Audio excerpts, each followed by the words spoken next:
welcome to the another session of Exploration with Anshu. Today joining us Amit Choudhary sir. Uh, Welcome sir. Can you please give me your introduction? Thank you, Anshu. My name is Amit Choudhary, and I work as assistant professor and manager of Center for Entrepreneurship Development (CED).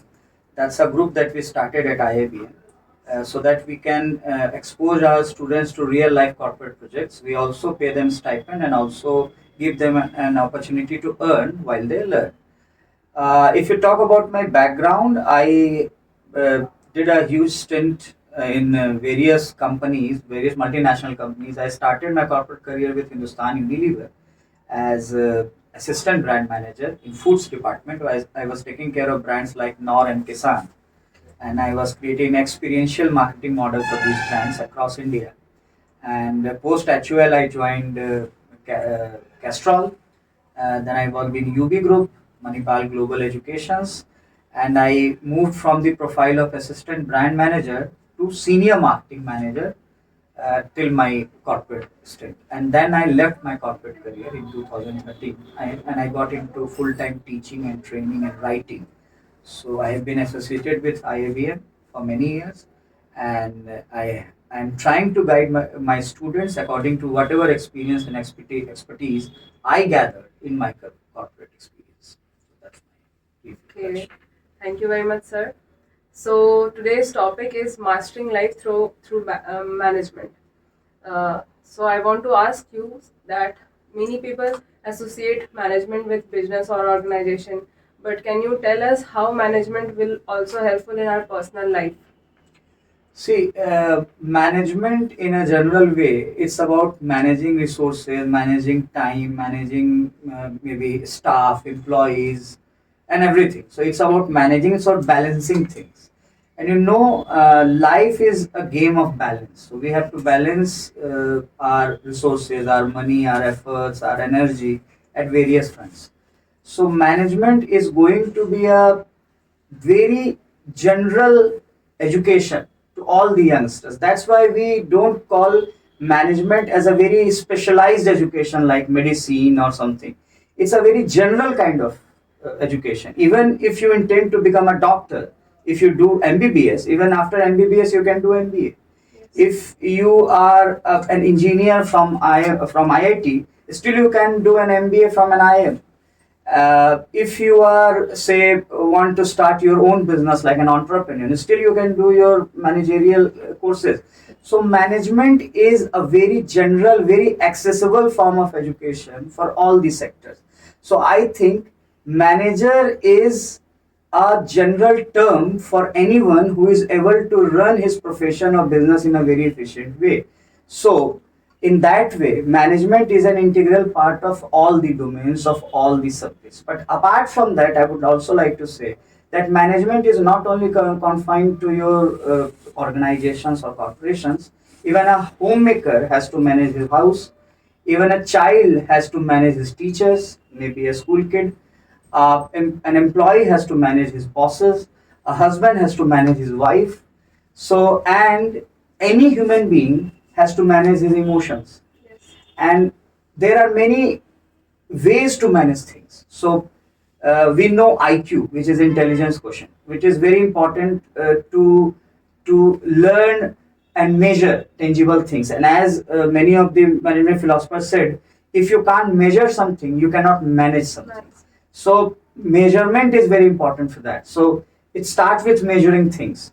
So IQ is a very important thing where you can measure things through your IQ. You can measure your own intelligence quotient. You can manage and measure other things. But apart from IQ, we have terms like EQ, which is emotional quotient, and SQ, which is spiritual quotient or social quotient, whatever you call it.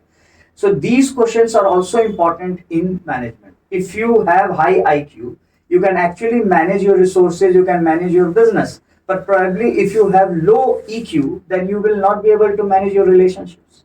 So you will get success, you will get a good job, but you will not be able to manage your boss, your colleagues, and maybe your family. So ultimately you will get into depression. So after IQ, you have to learn EQ. And say you have excellent EQ, you can make relationship with people. But that's a very shallow relationship you are making with people. because you don't have SQ. You are not connected to that spiritual, greater, bigger picture. If you can look at that bigger picture, if you somewhere connected to that spirituality, then your SQ will be higher. And then more than relationships, you can actually create trust among people. That can come from SQ. So all these three parameters, IQ, EQ, and SQ, all these three parameters come together to manage things. And these three parameters are required in all the walks of life, not just in business, not just in organizations. Okay, that's a great perspective. So, can you tell us that what is the difference between leader and a manager? So that's a very pertinent question in today's scenario, because we talk a lot about managers, and of late we started talking about entrepreneurs or startups, but we fail to understand leaders. Yes. So generally, when I was in my B school, I learned the definition of a leader, or we understood the definition of a leader. That leader is a person who can make things happen, who can actually guide people, who can actually lead people, who can actually, and definition of management which is ingrained in our culture is manager is a person who outsource his work to someone else. Typically in all the organization, manager is a person who does not do work by himself. He actually makes his subordinates complete his work. That's what a manager. A leader is a person who can guide people, who can lead people. I think both the definition of managers and leaders are not correct. I think that management and leadership are not two different things. They are one and the same. You cannot be a good manager if you're not a leader. And you cannot be a good leader if you're not a manager. So first of all, we have to understand that being a manager itself is not enough. You have to be a leader along with that.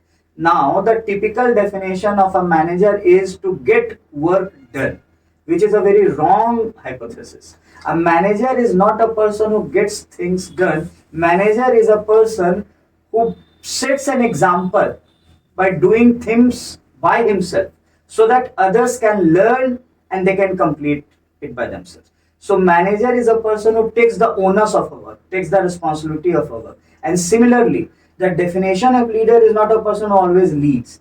Leader is a person who knows how to follow. Say if I am a leader, so I have to follow someone also, no? Because I might be having subordinates, but there will be some super leaders in front of me, which I need to follow. So leader should be a person who should be ready to follow the rules and regulation. If as a leader I am ready to follow, I will find many followers. But if I am breaking the rules, then probably no one is going to follow my Yes. whatever directions I am giving. So my definition of leader is a person who can also follow, and manager is a person who does not outsource his work to others, but who completes his work by himself and sets an example. And leadership and management are not two separate things, they are one and the same. Okay, that's so insightful. So, could you please give us the example of skills do a manager and a leader have? So I think first of all, whether you are a manager or whether you are a leader, the first quality that you require is empathy. Empathy means to understanding others' pain and also putting your feet in others' shoes. And that's why I feel that these days females are coming out as probably better managers than males, and they are proving it regularly, because females are more empathetic. They got this empathy in their gene, the way they can connect to their child, the way they can connect to their parents. Probably males by nature are not so sensitive or not so sensible or not so empathetic. Males can be sympathetic, Yes. but females can be empathetic. So females can actually feel that pain of their child. Probably a father cannot feel that pain to that extent, but a mother can feel. So being empathetic, I think that's the first quality of being a manager or a leader. The second quality that I think is about integrity. That's very important. We talk about performance, we talk about time management, we talk about problem solving, we talk about learning curve, but we never talk about these things which are very important. So until unless you are empathetic, you will never be able to you will never be able to connect to the people, and people will never be able to follow your instruction until unless they find some value and some humanity in you. So empathy is very required, and along with that, we need to have creativity, which is also very important as a manager or a leader. We have to we have to be innovator, and one word I would definitely appreciate is a risk taker is going to be a good manager or leader, because until unless you are able to take a risk and you are not allowing people to take a risk, there will be no innovation in the organization. So empathy, having connection, understanding others' pain, having creativity, having innovation, creating disruption, creating something new method in the market, and being having integrity, having honesty, having right intentions. I think these are the first characteristics of a good manager or leader. And then comes problem solving skill or fast learning curve or analytical ability or whatever you call. So those are most of the soft skills, but these are the human skills that we require to be a good leader.